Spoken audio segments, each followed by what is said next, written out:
नमस्कार, भारत लाइव देख रहे हैं आप। बिहार में ललन सिंह को और अनंत सिंह को लेकर अब खबर निकलकर सामने आ रही है। जिस तरीके से दोनों नेताओं के बीच जो लड़ाई चली उसमें अब कार्तिक मास्टर को बाहर का रास्ता दिखा दिया गया है और यह इस्तीफा बताया जा रहा है कि उन पर जो आरोप है उसको लेकर हुआ है। लेकिन इसके पीछे की जो कहानी है वो भी स्पष्ट है कि जिस तरीके से ललन सिंह को लेकर अनंत सिंह हमलावर थे और मुंगेर लोकसभा सीट से वो ताल ठोक रहे थे और कहीं ना कहीं उन्होंने उस हद तक ललन सिंह का विरोध किया जहां तक अनंत सिंह सोच भी नहीं सकते थे, वहां तक पहुंच पाए थे।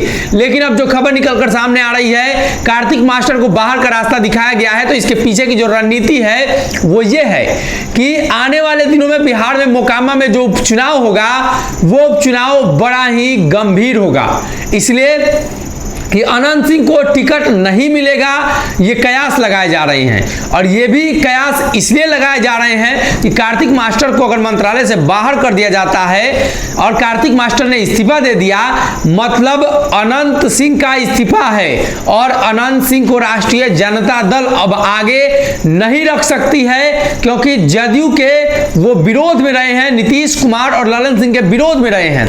तो अनंत सिंह मोकामा में कहां जाएंगे? तो बड़ा सवाल है।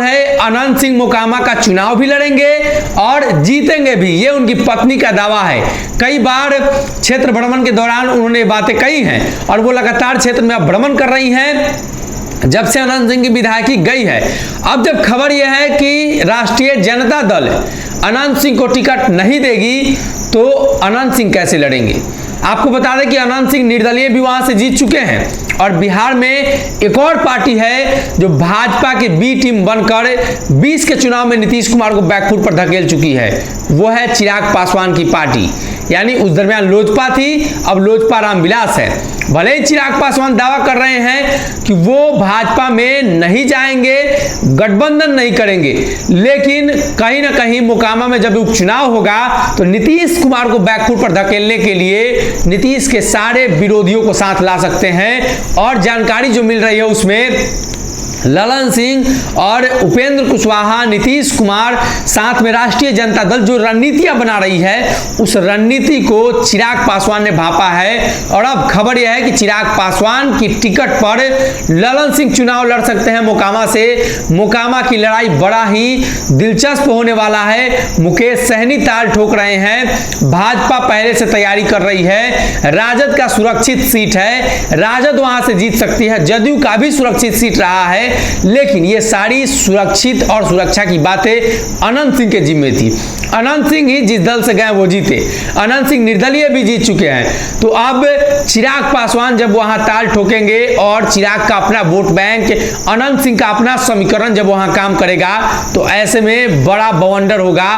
और सबसे ज्यादा अगर नुकसान किसी को होगा तो जनता दल यूनाइटेड को, इसलिए कि जदयू वहां से मजबूत रही है।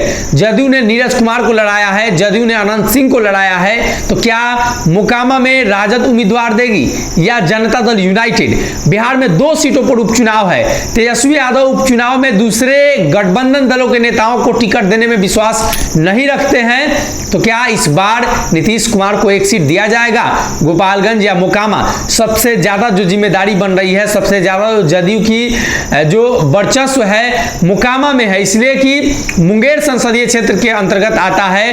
ललन सिंह सांसद है, नीरज कुमार स्थानीय प्रतिनिधि हैं, तो जदयू की यह सीट है। और वहां पे अब जब टक्कर होगी तो नीतीश के खिलाफ चिराग पासवान एक बार फिर से उतरेंगे और हो सकता है चिराग पासवान ललन सिंह के साथ माफ कीजिएगा अनंत सिंह के साथ उतर जाए और मोकामा का परिणाम बदला बदला सा दिखे। अगर ये वीडियो पसंद आई और वह बिहार के राजनीति और बिहारियत से सरोकार रखेनी तो सब्सक्राइब बटन दबा के चैनल के सब्सक्राइब कर ली। ओजे एगो घंटी बा, ओकरा बटन दबा देला से कुल सटीक और मारक खबर रुआ मुफ्त में मिल जाई। अगर रुआ पत्रकारिता के हमनी के नया प्रयोग में सहयोग कर चाहतानी तो ज्वाइन बटन दबा दी। पेटीएम नंबर नोट कर ली 9386816700। धन्यवाद।